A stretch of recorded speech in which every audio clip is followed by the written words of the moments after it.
പടത്തിന്റെ ഓപ്പണിംഗ് സീനില് ഇപ്പൊ കുട്ടപ്പനെ കാണിക്കുന്നു. അവൻ പ്രാക്ടീസ് ചെയ്ത് ഇപ്പൊ തളർന്ന് അങ്ങനെ വീണ് കിടക്കാണ്. ഞാൻ ഒരുപാട് നേരം ട്രൈ ചെയ്തു, എന്നിട്ടും എന്നെ കൊണ്ട് ഇത് സാധിക്കുന്നില്ല. ഞാനിത് ക്വിറ്റ് ചെയ്യുന്നതായിരിക്കും ഏറ്റവും നല്ലതെന്ന് പറഞ്ഞ് കുട്ടപ്പനാവട്ടെ ഇപ്പൊ ഗ്രൗണ്ടിൽ അങ്ങനെ കിടക്കും. അപ്പൊ അവന്റെ മനസ്സിലേക്ക് കാക്കാഷി അവനെ കുറിച്ച് പറഞ്ഞ കാര്യങ്ങള് അത് ഓർമ്മ വരും. നിനക്ക് ഫോർത്ത് ഹൊക്കാഗെ കഴിഞ്ഞും കൂടുതല് പവറുണ്ട്, നിന്നെ കൊണ്ട് മാത്രമേ ഇത് കംപ്ലീറ്റ് ചെയ്യാൻ കഴിയൂന്ന് പറയുമ്പോ ഇപ്പൊ കുട്ടപ്പന്റെ നെറ്റിയിലേക്ക് ഒരു മഴത്തുള്ളി അത് അങ്ങനെ വന്ന് വീഴാണ്. അപ്പൊ കുട്ടപ്പന് ഇപ്പൊ പെട്ടെന്ന് സാസുകയെ ഓർമ്മ വരും.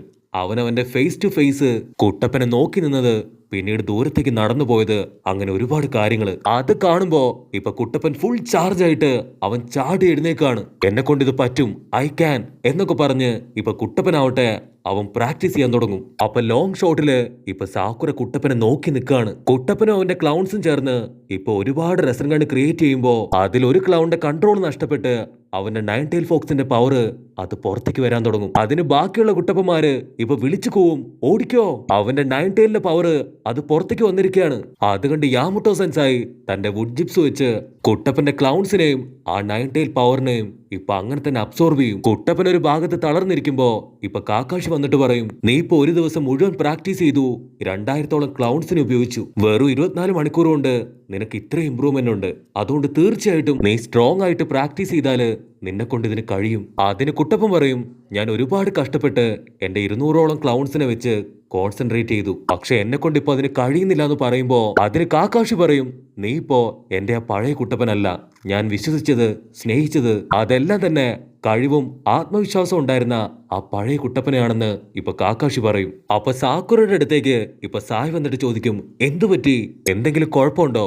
അതിന് അവള് പറയും, കുട്ടപ്പനെ കൊണ്ട് അവന്റെ ചക്ര എലമെന്റ് അത് ചേഞ്ച് ചെയ്യാൻ കഴിയുന്നില്ല. അതിന് സായ് പറയും, പേടിക്കേണ്ട ആവശ്യമില്ല, അവന്റെ കൂടെ കാക്കാഷി മാസ്റ്റർ ഉണ്ട്, കുട്ടപ്പനെ ഉറപ്പായിട്ടും മാസ്റ്റർ റെഡിയാക്കി എടുക്കുന്ന ഇപ്പൊ അവൻ പറയും. അതിന് സാക്കുറ പറയും, അവൻ ഒരുപാട് കഷ്ടപ്പെടുന്നുണ്ട്, പക്ഷെ എനിക്ക് തോന്നുന്നത് അവനെ കൊണ്ട് ഇത് കഴിയില്ല എന്നാണ്. അതിന് സായ് പറയും, നീ പറഞ്ഞത് ശരിയാണ്, കുട്ടപ്പനെ കൊണ്ട് ഒന്നിനും കൊള്ളില്ല, അവന്റെ വൃത്തികെട്ട തമാശ അതുപോലും അവൻ വല്ലവരുടെയും കയ്യിൽ നിന്ന് കടമെടുത്തതാണ്. അവനെ കൊണ്ട് ഒരിക്കലും അവന്റെ ചക്ര എലമെന്റ് അത് ചേഞ്ച് ചെയ്യാനോ അക്കാസ്കി മെമ്പേഴ്സുമായിട്ട് ഫൈറ്റ് ചെയ്യാനോ സാധിക്കില്ല. ഈ ഗ്രാമം മുഴുവൻ അവനെ വിശ്വസിക്കുന്നത് അത് വെറുതെയാണെന്ന് പറയുമ്പോ സാക്കുറ വണ്ടടിച്ച് അവൾക്ക് ഒരുപാട് ദേഷ്യം വന്ന് കൈ ചുരുട്ടി അടുത്തുണ്ടായിരുന്ന ഒരു മരത്തിന് ഒരൊറ്റ ഇടി. സാക്കുറ ടെൻഷനായിട്ട്, നിർത്തിനടാ നീ, സ്റ്റോപ്പ് ദ ഫക്ക്.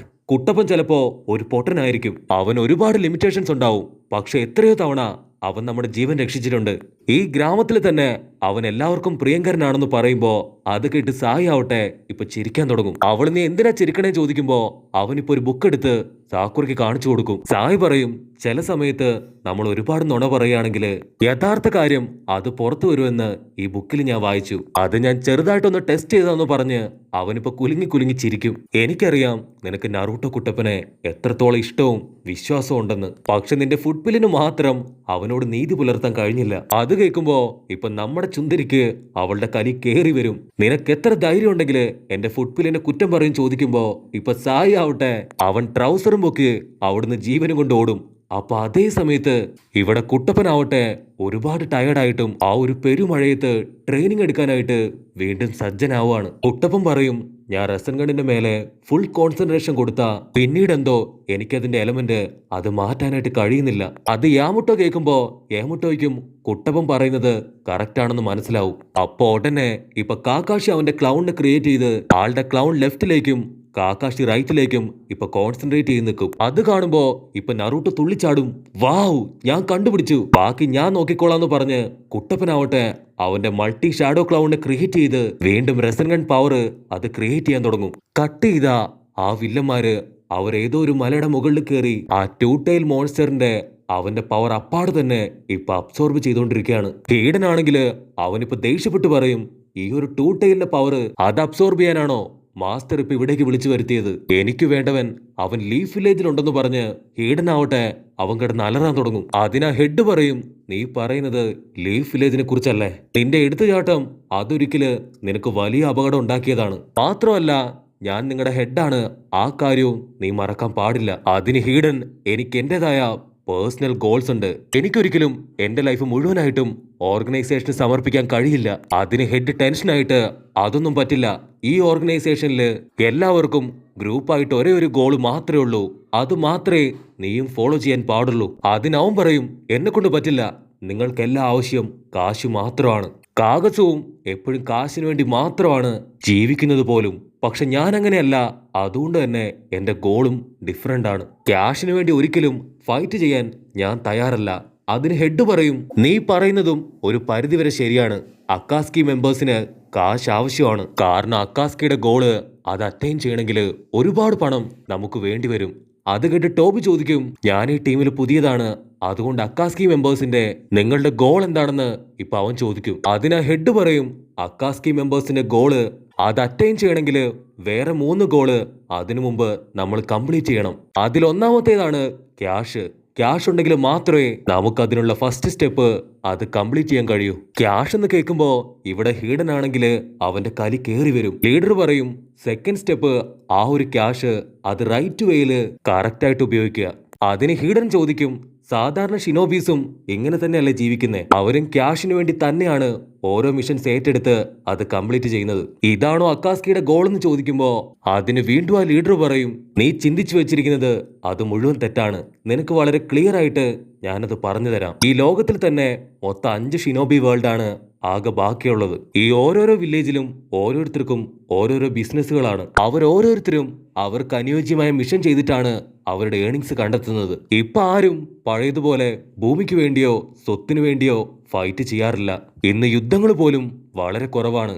അതുകൊണ്ട് തന്നെ ഓരോ മിഷൻസും അത് വയലൻസ് വളരെ കുറഞ്ഞതാണ്. വാറ് വളരെ കുറഞ്ഞതുകൊണ്ട് തന്നെ ഒരുപാട് ഷിനോബികൾക്ക് ജോലിയോ പണവോ ഒന്നുമില്ലാതെ അവര് കഷ്ടപ്പെട്ടുകൊണ്ടിരുന്നു. പക്ഷെ ഇപ്പോ 5 ഗ്രാമങ്ങളും അടിപൊളിയായിട്ടാണ് പോകുന്നത്. അവർക്ക് പണത്തിനോ സുഖ സൗകര്യത്തിനോ യാതൊരു കുറവുമില്ല. പക്ഷെ അതിലും ചെറിയ ചില ഡ്രോബാക്കുകളുണ്ട്.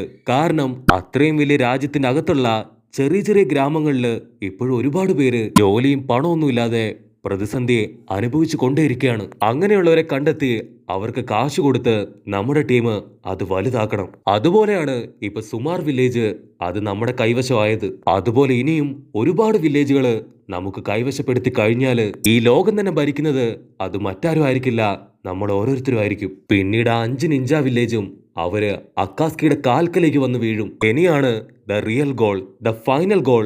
അതെന്താണെന്ന് ഞാൻ പറയാൻ പോകുന്നത്. ലീഡർ അവന്റെ കൈ നീട്ടി ഇപ്പൊ ഭൂമി തന്നെ അവന്റെ കയ്യിൽ കാണിക്കും. അവൻ പറയും ഈ ലോകം തന്നെ ഭരിക്കാൻ പോകുന്നത് അത് നമ്മളാണ്. നമ്മൾക്ക് മുകളിലായിട്ട് ആരും ഉണ്ടാവില്ല, നമ്മളെ തകർക്കാനായിട്ടും ആർക്കും കഴിയില്ല. കട്ട് ചെയ്താ ഇപ്പൊ ഹൊക്കാഗയുടെ മാൻഷനിലേക്ക് ഷിക്കമരുവും ആ ഷിനോബീസും എല്ലാവരും കടന്നു വരും. അസുമ മരിച്ചതറിയുമ്പോ ഇപ്പൊ ഹൊക്കാഗയ്ക്ക് അവൾക്ക് ഒരുപാട് വിഷമായി. ഇനിയിപ്പൊ എന്താ ചെയ്യേണ്ടതെന്ന് അറിയാതെ അവൾ അങ്ങനെ ഇരിക്കുകയാണ്. കുറേണ മാസ്റ്റർ അവളെ അറിയിക്കണ്ടേന്ന് ഹൊക്കാഗ ചോദിക്കുമ്പോ അതിന് ഷിക്കമരു പറയും ഇപ്പൊ അറിയിക്കണ്ട, അവളെ കൊണ്ടത് താങ്ങാൻ കഴിയില്ല. ഹൊക്കാഗയും ഷിനോബികളും എല്ലാവരും ചേർന്ന് ഇപ്പൊ ആസുമ സെൻസായുടെ ഫ്യൂണറൽ ചടങ്ങ് അത് നടത്താനായി പുറത്തേക്ക് പോകുമ്പോ ഇവിടെ കുട്ടപ്പനാവട്ടെ അവന്റെ 2 ക്ലൗൺസിനെയും കൂടെ ക്രിയേറ്റ് ചെയ്ത് റെസ്റ്റൻഗൺ പവർ ഉണ്ടാക്കി അതിനെ കൺട്രോൾ ചെയ്യാൻ ശ്രമിച്ചുകൊണ്ടിരിക്കുകയാണ്. കുട്ടപ്പൻ ഒരു ക്ലൗണിനെ വെച്ച് ഇപ്പൊ റെസ്റ്റൻഗൺ കൺട്രോൾ ചെയ്യും. മറ്റൊരു ക്ലൗണിനെ കൊണ്ട് അതിന്റെ ചക്ര പവർ കൺട്രോൾ ചെയ്യുകയും ഉടനെ കാക്കാഷി ഞെട്ടി എഴുന്നേക്കും.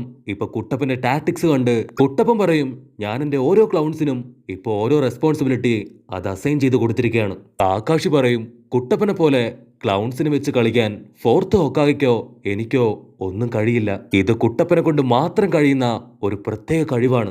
ദ മോസ്റ്റ് അൺപ്രഡിക്റ്റബിൾ നിഞ്ച അത് മറ്റാരുമല്ല, സാക്ഷാൽ നറൂട്ടോ കുട്ടപ്പൻ തന്നെയാണ്. അപ്പൊ അതേ സമയത്ത് ഇപ്പൊ യാമുട്ടോ സെൻസായുടെ അടുത്തേക്ക് ആ ഒരു ജൊനിയൻ അവൻ അടുത്തേക്ക് വന്ന് ഇപ്പൊ ആസുമ സെൻസായി മരിച്ച കാര്യം യാമുട്ടോയോട് പറയും. യാമുട്ടോ സെൻസായി ഒരുപാട് വിഷമത്തില് ഇപ്പൊ കുട്ടപ്പന്റെയും കാക്കാഷിയുടെ അടുത്തേക്ക് വരും. യാമുട്ടോ പറയും നമുക്ക് പ്രാക്ടീസ് നിർത്താം, എന്നിട്ട് എത്രയും പെട്ടെന്ന് ആസുമ സെൻസായുടെ ഫ്യൂണറൽ ചടങ്ങില് പങ്കെടുക്കാൻ പോണെന്ന് പറയും. അത് കേട്ട് ഇപ്പൊ കാക്കാഷിയും കുട്ടപ്പനും ഷോക്കായി നിൽക്കുന്നതോടു കൂടെ ഈ ഒരു എപ്പിസോഡും അവസാനിക്കുന്നു.